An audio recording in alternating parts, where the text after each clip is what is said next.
عشان نختصر كل الكلام، دي ارخص عربيه جديده زيرو ممكن تشتريها في مصر. وهنا اجابه على سؤالين: ارخص عربيه جديده زيرو دي انا ممكن اشتريها ليه اصلا؟ والسؤال التاني هو انا لما اشتريها هاخد جواها ايه؟ العربيه ارخص عربيه في مصر دي فيها ايه هيفيدني وانا سايقها؟ تعال بينا نبص على بروتون ساجا الجديده الفيس ليفت المجمعه محليا 2026.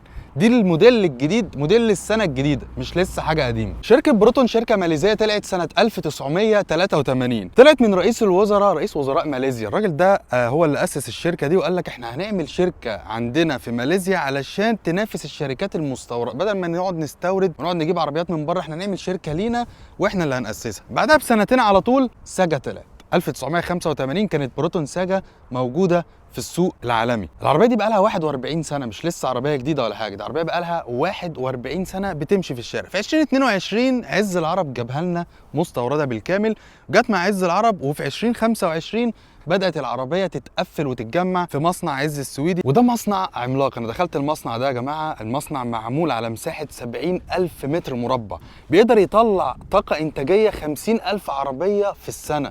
يعني لو جيت حسبتها بالآلة الحاسبة وقسمت السنة على عدد الشهور، على الأيام، على الدقايق، فالمصنع يقدر يطلع عربية كل 10 دقايق. كل 10 دقايق تطلع عربية بروتون عادي جدا. ده غير إنه واحد من المصانع القليلة في مصر اللي اتسمح لنا فيها بدخولها وتصويرها وعرض كل الحاجه اللي فيها بدون خوف، لان المصنع معمول بكواليتي كنترول عاليه جدا، مفيش حاجه يخافوا منها. مصنع هو من احلى المصانع اللي انا دخلتها في مصر عموما لتجميع وتقفيل وتصنيع السيارات. نيجي بقى للنجمه اللي معانا دي. العربيه دي جايه بموتور 1300 سي سي، 85 حصان، 120 نيوتن، متوصل بفتيس اوتوماتيك من 4 نقلات، 4 سلندر. طبعا الموتور 4 سلندر، متوصل بفتيس اوتوماتيك من 4 نقلات، وده واحد من التغييرات اللي حصلت على العربيه دي في الجيل ده. الفتيس ده ما كانش كده الاول، الفيس ليفت بقى فتيس اوتوماتيك عادي 4 نقلات. منظومه حركه حلوه هنتكلم عليها لما ندخل جوه العربيه. ولو جيت تبص بقى على تصميم العربيه، فالعربيه بتيجي باضاءه LED نهاريه بتنور طول النهار، وبتيجي بفوانيس هالوجين عاديه. وتصميم العربيه حلو، الشبكه دي اتغيرت، الشبكه اللي تحت اتغيرت، اللوجو كمان اتغير شويه، الجنوط بقت بمقاس 15، جنوط سبور مش حديد مش تصاد، وعندك اشارات في المرايات. ونرجع ورا نلاقي ان العربيه، او قبل ما نرجع ورا ثواني، العربيه فيها فاميه يا جماعه، العربيه فيها فاميه. نرجع ورا نلاقي العربيه جايه بسبويلر خلفي شكله شيك قوي، وبسنسورز وكاميرا، دول هننقل عليهم في مواصفه الامان. وطبعا العربيه شنطتها حلوه، العربيه دي اصلا هي عباره عن شنطه، يعني هي العربيه هي شنطه واتعمل لها بعدها عربيه، انت فاهمني؟ هي العربيه حلوه في موضوع مساحه الشنطه الخلفيه. تعالى بقى ندخل جوه ونشوف بروتون ساجا هتعمل معانا ايه.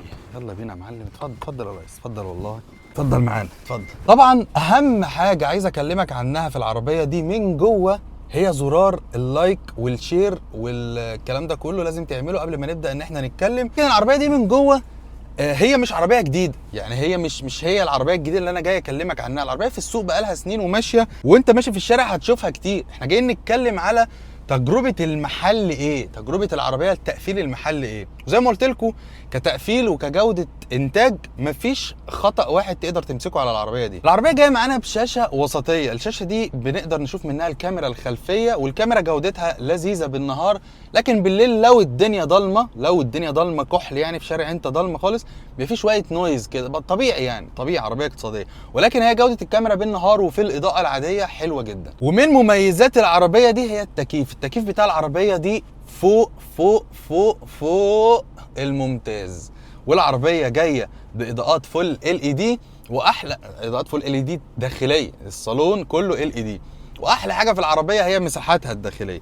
مساحات عندك هنا مساحه تخزين في الابواب، ومساحه تحت هنا، وعندك هنا كاب هولدرز، وعندك هنا مساحه تانية، وعندك هنا مساحه، وعندك درج التابلو، وعندك مساحه هناك، وعندك مساحه في الحته دي كده، هنا كده، وعندك هنا شاحن USB عشان يوصلوا الناس اللي قاعده ورا يحطوا. يعني بص، هي فيها مساحات حلوه الصراحه، بعكس ما تقدر تاخد انطباعك عليها من بره. يعني العربيه دي انت لو بصيت من بره تحس انها صغيره، بس تدخل جوه تلاقي مساحات وتقدر ان انت تقعد. انا وكمان واصحابي كنا راكبين 4 و5 في العربيه دي، وكنا قاعدين، انا كنت قاعد عادي سايق تمام وانا طويل انتوا عارفين، وهم كانوا قاعدين تمام. فهي العربيه خداعه من بره، بس تدخل جوه الدنيا تمام. العربيه فيها تحكم في الميديا، تحكم في الطاره هنا تقدر تتحكم في الميديا يعني، وعدادات انالوج في النص، في حته ديجيتال بتبين لك استهلاك البنزين والعداد بيمشي كام، وعداد الرحلات والتريب.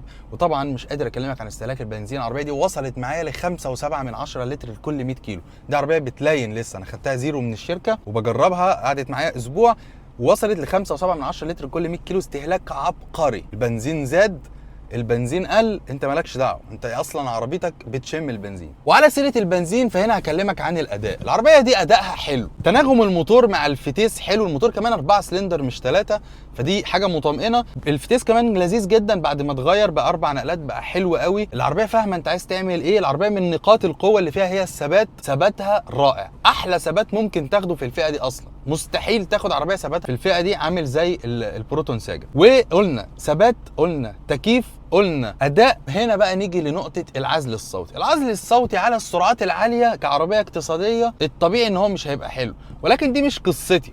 انا قصتي في صوت الموتور. صوت الموتور واصل شويه للكابينه وانت سايق العربيه، واصل، هتسمعه عادي يعني، هتسمع صوت الموتور في الكابينه وانت سايق العربيه. بس برضو دي عربيات اقتصاديه، احنا اهم حاجه عربيه تودينا وتجيبنا ونبقى تمام. ودي النقطه اللي انا قلتها في اول الفيديو. هو العربيه دي لمين؟ مين اللي ممكن يشتري بروتون ساجا؟ العربيه دي لحد عايز فعلا عربيه توديه وتجيبه، ارخص عربيه زيرو، بدل ما انزل اشتري عربيه مستعمله انا ما اعرفش في سوق المستعمل، خايف يتنصب عليا، خايف يحصل كذا يحصل كذا بتاع، اتضحك عليا. لا انا فلوسي، اروح نازل جاب عربيه زيرو، محدش يقول لي كلمه. عربيه موديل 26 شكرا، ارخص عربيه في مصر. انا اول واحد اقعد في العربيه اطمئنان، ريحه الفابريكا، ريحه الزيرو، استخدام الزيرو، صيانتك انت عارفها، حاجتك انت عارفها، مفيش قلق. فدي حاجه مطمئنه. ده اللي يشتري العربيه دي. اللي يشتري العربيه دي كمان هو بنت بتروح الجامعه، واحده متجوزه بتوصل اولادها المدرسه، حد يعني عايز يشتري عربيه يروح بيها الشغل كل يوم ويجي، وتكون موفره. لان التوفير مش بس في البنزين، مش بس في العربيه، التوفير كمان في قطع الغيار والصيانات. اسعار قطع الغيار والصيانات بتاعت العربيه دي رخيصه وحلوه جدا. العربيه دي فيها ايه من وسائل امان؟ العربيه دي فيها 2 ايرباج، فيها ABS، فيها EBD، فيها PA بريك اسيست، وفيها هيل اسيست. حلو جدا الكلام اللي انا بقوله ده. الكلام اللي انا بقوله ده حلو قوي في الفئه الاقتصاديه وفي الفئه السعريه دي. والعربيه من ضمن الحاجات برضو بتاعه الامان، او عايز اقول ايه، ان هي حاجات تحذيريه. ان العربيه دي لما بتبطلها وتنزل وانت سايب حاجتك على الكرسي مثلا ناسيها او حاجه، بتروح مديك تحذير على الشاشه وتقول لك خلي بالك في حاجات انت ناسيها خدها. فاصلا ما فيش الاوبشن ده اصلا عموما موجود في العربيات الغاليه يعني، حتى مش في كل العربيات، موجود في العربيات البريميوم، وموجود في العربيه دي. بكام بقى العربيه دي؟ العربيه دي بتنزل بفئه واحده بس، هي فئه واحده، مفيش دوشه كتير فيها كل اللي انا قلته ده. العربيه دي سعرها 670 الف جنيه في اللحظه اللي انا بصور فيها دي. فدي ارخص عربيه جديده زيرو في مصر ممكن تشتريها. عربيه انا عن نفسي تمام، انا مرضي، عجباني. طبيعي جدا ان عربيه اقتصاديه يكون فيها ملاحظات، ولكن الملاحظات ما تضايقش، مش هي الحاجات اللي هتضايقك. صوت موتور عالي شويه جوه الكابينه بتاع، مش ده. انا مفيش حاجه في الاستخدام تضايق، مفيش حاجه في الاعتماديه تقلقك، مفيش حاجه تقفلك من، مفيش. هي عربيه ليها تاريخ اساسا وموجوده وبتبيع، وانت لو مشيت في الشارع هتشوفها.